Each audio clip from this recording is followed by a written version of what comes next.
Porygon-Z, the virtual Pokemon, a normal type first discovered in the Sinnoh region.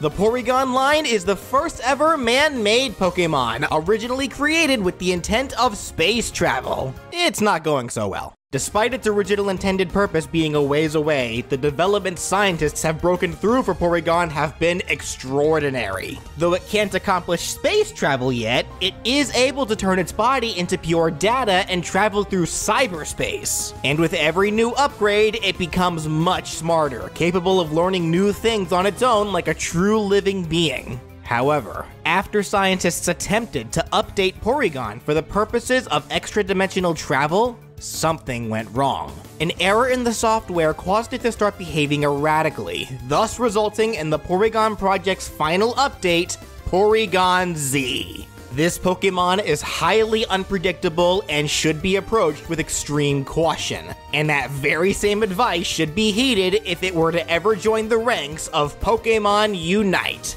Let's take a look at just what it could do.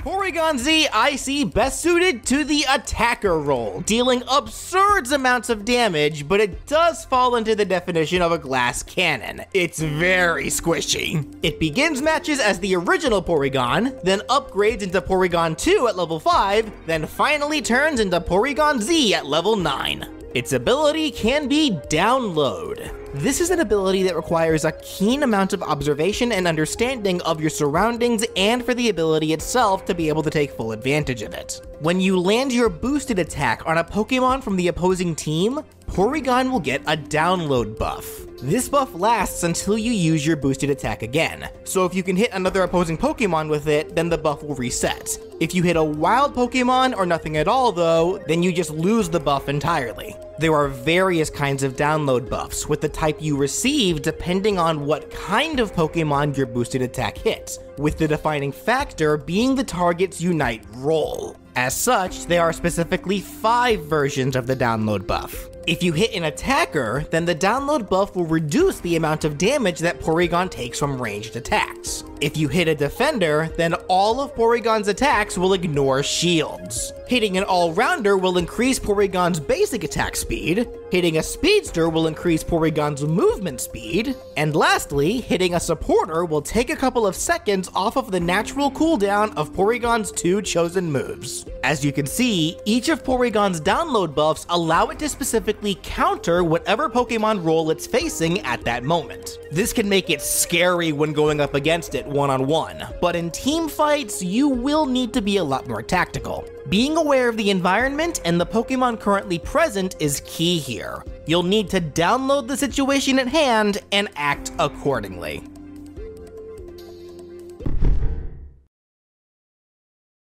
Porygon-Z can be a special ranged fighter, having a 3-hit basic attack where the boosted attack, as I just mentioned, grants it a download buff. One of its starting moves as the original Porygon can be Thunder Shock. This simply has Porygon fire a small electric orb straight forward to give it another ranged attack. This shock ball disappears as soon as it hits a Pokemon or once it reaches its max range. Any Pokemon it does hit will get paralyzed. Porygon's other starting skill can be its signature move, Conversion. This has Porygon blend into its environment, turning invisible. It'll remain invisible for the next couple seconds, but it will reappear sooner if it starts attacking. Using Conversion will also increase the damage of Thunder Shock, but only for its next use. It'll go back to normal right afterward unless you use Conversion again. Now, as soon as it upgrades into Porygon-2 at level 5, that's when it can replace Conversion with its first choice of new attacks. The first of which can also be the upgraded version of Conversion, Conversion 2. Just like Conversion, Conversion 2 allows Porygon to turn invisible with the same rules applying as before, and it powers up the next usage of Thunder Shock as well as, spoiler warning, Tri-Attack, and Zap Cannon. I'll go over those in more detail when we get to them. It only makes sense for the upgraded version of a program to do exactly what the prior version can do, but it wouldn't be a proper upgrade if it didn't come with new features. Conversion 2 also makes it so that Porygon will take reduced damage from the next move that hits it. This doesn't apply to normal basic attacks, but it does apply to boosted attacks, normal moves, and even Unite moves. And when Conversion 2 is even further upgraded at level 11, it gains a whole new function.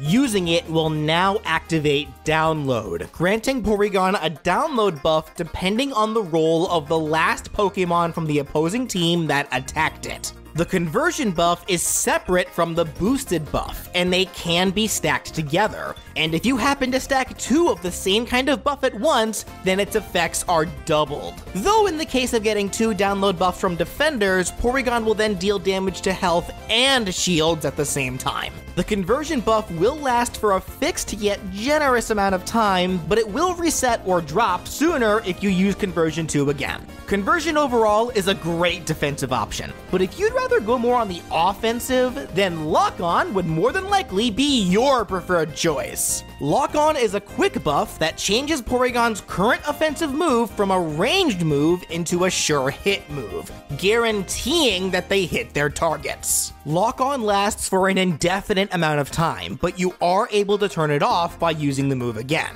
Some folks might be wondering what the point of turning it off would even be, but it really boils down to a preference thing, I suppose. I can think of a few scenarios where you'd rather have a ranged attack than a sure hit one. It's just up to you. Lock On's upgrade at level 11 might just create one of those scenarios though. This makes it so that landing your offensive move, regardless of whether Lock On is turned on or off, will now grant you another download buff. The same rules apply as they did with Conversion 2. The Lock On buff is separate from the boosted buff, and they can be stacked. Unlike the conversion buff though, the Lock On buff remains indefinitely, though you'll probably be hard-pressed to keep it since it resets or drops as soon as you use your offensive move again. Also, unlike the conversion buff, you're actually able to stack multiple Lock On buffs at once if your offensive move hits multiple Pokémon at once, though you're only able to hold a maximum of 2 buffs from the same role. So if, say, you hit 2 attackers at the same time while you already had an attacker buff from your boosted attack, then you'll only get 1 additional attacker buff. But if Porygon faces a team with all 5 roles, and in the very unlikely chance that it somehow manages to hit all of them at once, for a short time, Porygon-Z will become one of the most powerful Pokémon in the game. Though it really can't be much of anything without its stronger offensive kit, which it will be able to get once it reaches level 7 to replace Thundershock. I already teased them earlier, so let's just jump right into them, starting with Tri-Attack. This functions just like Thundershock, except instead of only being able to fire 1 shock ball, you can now shoot up to 3. You're able to hold 3 charges of Tri-Attack in reserve, which you can fire 1 at a time when you tap the button, or you can fire all 3 in quick succession by holding the button down. If you do fire all 3 shots in quick succession, you are able to turn as you fire, and the 3 shots will count as 1 attack. So they can get up to 3 lock-on download buffs without the last shot resetting the first 2. As for the shots themselves, akin to Thundershock, they stop as soon as they hit a Pokemon or after reaching their max range, and just like everything else in a move called Tri-Attack, there are 3 different types that are fired in a specific rotating order. The first shot is the familiar Electric Orb, which behaves just like it did for Thundershock, paralysis included. The second shot, though, is a Fire Orb, which will burn any opponents it hits. And the third shot is an Ice Orb, which will freeze foes in place. And when Tri-Attack is upgraded at level 13, it lowers the cooldown of the move, and the 3 status effects done to opposing Pokemon now last twice as long. Then there's Porygon's other offensive move, the deadly Zap Cannon. This effectively works as a much more powerful version of Thundershock.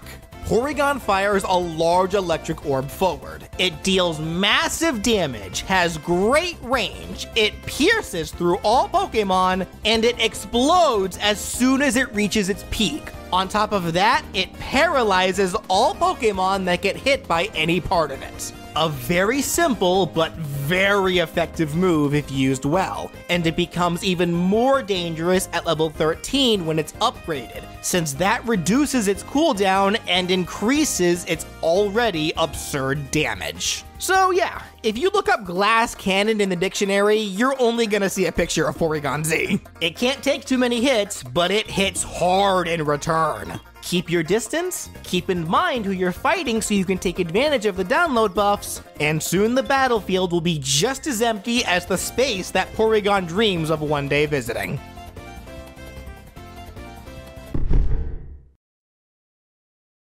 For Porygon-Z's Unite move, acquired as soon as it's fully evolved at level 9, I call it Dubious Dimension. Upon activation, Porygon-Z creates a large, glitchy digital field all around itself, then immediately starts bugging out and fires laser beams into random directions. The beams themselves aren't quite that strong, but they can shred through opponents quickly if they aren't careful, and Porygon-Z is able to move around while it fires. But I'd worry less about the lasers and more about that digital field that Porygon created, because for the first few seconds after the digital field appears, the opposing player's controls will completely glitch out. Their movement and aiming controls will invert, and the buttons of their moves and Unite move will constantly shift around, creating a nearly impossible scenario to fight in. Like I said though, this only lasts for a few seconds. The field quickly disappears, though Porygon will keep firing beams up until the Unite ends. The field also doesn't move with Porygon, it remains in the spot where it was created. Regardless, that digital field alone is dangerous if well placed, since it can force opponents to use incorrect moves, walk somewhere they didn't want to be, or just be forced to back off and lose all momentum of the match. The field may only last for a few seconds, but in Pokémon Unite, a few seconds really can make all the difference.